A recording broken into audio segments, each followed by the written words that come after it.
तो सीता ने अपना एक कंगन निकाल के दे दिया, कंगन हाथ में जो पैर रखा था सोने का, और कहा भाई इस चूड़ी को दिखा देना, वो खूब समझ जाएगी। अब वो कंगन लेकर हनुमान जी ने फिर छलांग लगाई। उस दिन वो ऐसे स्थान पर आके उतरा जहां पर एक ऋषि की कुटिया थी। वो ऋषि कौन थे? मुनिंद्र ऋषि स्वयं परमेश्वर थे। अब जो कंगन वो लाया था उसको रख दिया पत्थर पे और स्नान करने के लिए प्रवेश किया सरोवर में। इतने में एक बंदर आया, दौड़ा दौड़ा और कंगन उठाकर भाग लिया। उस ऋषि के आश्रम में बंदर प्रवेश कर गया। बाहर आंगन में एक घड़ा रखा था, सब बड़ा घड़ा। बंदर दौड़ता दौड़ता घड़े में कंगन डालकर आगे भाग गया। परमात्मा ने मुनिंद्र रूप में बैठी थे पूछा कि पहलवान कैसे आए? हनुमान जी ने कहा कि ऋषि जी आप कौन सी दुनिया में रहते हो?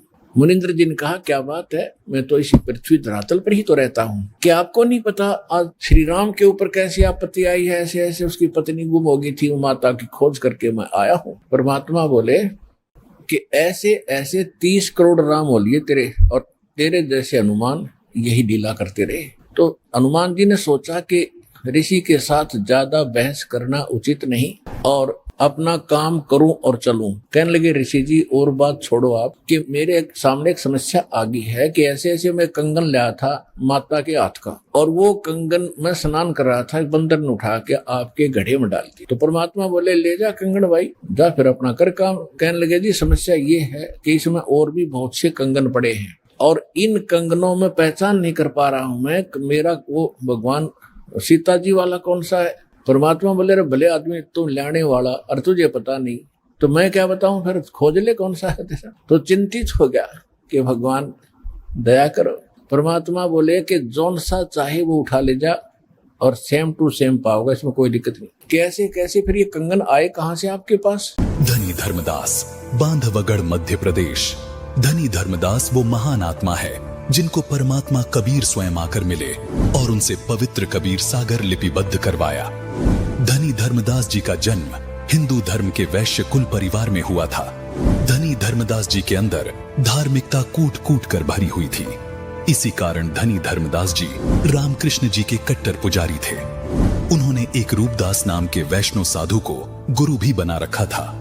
अपने गुरु रूपदास के मार्गदर्शन करने पर धनी धर्मदास 68 तीर्थ के भ्रमण पर निकले थे। इसी तीर्थ यात्रा के दौरान परमात्मा कबीर जी उन्हें जिंदा महात्मा के रूप में मिले थे और उनको तत्व ज्ञान समझाया था।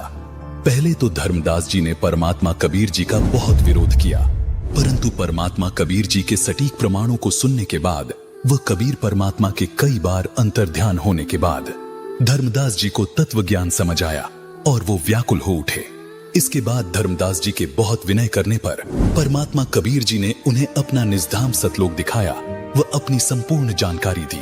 संपूर्ण ज्ञान समझने के बाद व सतलोक देखने के बाद धर्मदास जी पूर्ण परमात्मा कबीर साहिब जी पर दादू दयाल जी को मिलता है। दादू को सतगुरु मिले, दई पान की पीक, बूढ़ा बाबा जिसे कह, यह दादू की नहीं सीख। दादू दास जी ने भी परमात्मा कबीर जी की कलम तोड़ महिमा की है। उन्होंने कहा है कि मेट दिया अपराध सब, आन मिले छिन्न माही, दादू संग ले चले कबीर चरण की छाही। अभी तेरी सब मिटे जन्म मरण की पीड़, श्वास उश्वास सुमर ले दादू नाम कबीर। दादू नाम कबीर की जे कोई लेवे ओट तिनको कभू ला। एक शेख फरीद नाम का मुसलमान धर्म में उत्पन्न एक पुण्यकर्मी प्राणी था। शेख फरीद तो परमात्मा पाने के लिए घर से निकला था। एक वृक्ष की मोटी टहनी कुएं के ऊपर से गई हुई थी। उसने सोचा बहुत साधना कर ली, वैसे करता हूँ। ऊपर रस्सा बांध लिया वृक्ष के और अपने पैरों में बांध लिया दोनों में, और शेष रस्सा नीचे को लटका दिया और उल्टा लटक गया।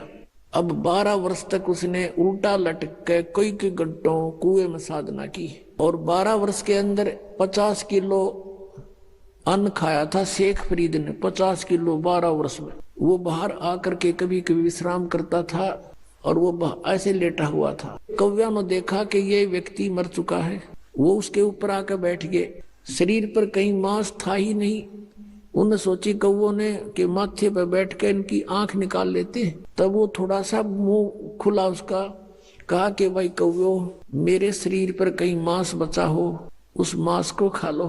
मेरी आंखों को मत छुओ, इसको ना डिस्टर्ब करो, मुझे अल्लाह के दीदार की आशा है, मैंने भगवान देखना है, आंखें छोड़ दो मेरी, बाकी कहीं तुम्हें कुछ मिले तो खा लो। ये मुसलमान थे, और दो मांस खाओ, बकरे काटे, गऊ काटे, ये परमात्मा पालेंगे? तो वो इतना दयालु कहता कौओं को कि मेरे मांस खा लो कहीं मिल जावे तो, पर मेरी आंख मत छेड़ो, आंखें मत डिस्टर्ब करो, मुझे अल्लाह के दीदार की आशा है। अब उसने सोचा कि अगर बाहर रहूंगा तो कौवे खा जाएंगे, आंखों को भी फोड़ देंगे, भगवान मिला नहीं, उल्टा ही लटक गया। धीरे धीरे सर्क के रस्सों के साथ में अभ्यास हो रहा था और फूट फूट कर रोने लग गया। अल्लाह का दर्शन हुआ नहीं और अब शरीर रहा नहीं, अब खत्म, प्राण जाने वाले, फूट फूट कर रोने लगा। अब क्या किया? परमात्मा कहते हैं गोता मारू स्वर्ग में और जा बैठू पाताल, कह कबीर ढूंढता फिरूं अपने हीरे। गरीबदास साहिब जी 10 वर्ष की आयु के थे, अपने ही खेतों में गौएं चरा रहे थे। अन्य भी कई पाली गवाले उनके साथ थे गांव के, और जो उनके वहां नौकर होते थे वो भी साथ थे। जब वो गवाले अपनी गौएं चरा रहे थे, गरीबदास बालक भी उनके साथ थे और बच्चे खाना खा रहे थे एक जंडी के पेड़ के नीचे बैठ गए, गौएं चर रही थी इधर उधर।